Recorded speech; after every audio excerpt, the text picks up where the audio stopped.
കറുത്തവരെല്ലാരും കല്ലെറിഞ്ഞ് ആ കല്ലുകൊണ്ട് എൻ്റെ മുഖം മുറിഞ്ഞ് ആ കല്ലു പെറുക്കി ഞാൻ പാത വിരിച്ചതിൽ വില്ലുവണ്ടി ഏറി പായുമ്പോൾ എൻ്റെ തലപ്പാവിന് എന്ത് തിളക്കം.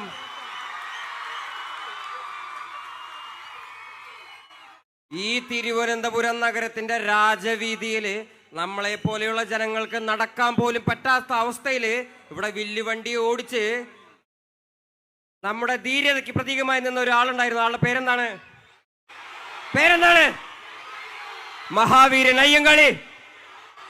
ഈ പുരസ്കാരം വാങ്ങുന്നതിന് മുന്നേ ഞാനൊരു കാര്യം പറയാം എൻ്റെ ജനങ്ങളോട്. ഈ പുരസ്കാരത്തിന് ഞാൻ അർഹനാണോ ഇല്ലയോ എന്നുള്ള കാര്യം എനിക്കറിയാൻ പാടില്ല. ഞാൻ ചെയ്യുന്നത് മഹാവീരൻ അയ്യങ്കാളിയും ഡോക്ടർ ബാബാ സാഹിബ് അംബേദ്കറും നമുക്ക് വേണ്ടി തുറന്നിട്ടിരിക്കുന്ന വഴിയിലൂടെ നടക്കുക മാത്രമാണ് ഞാൻ ചെയ്യുന്നത്.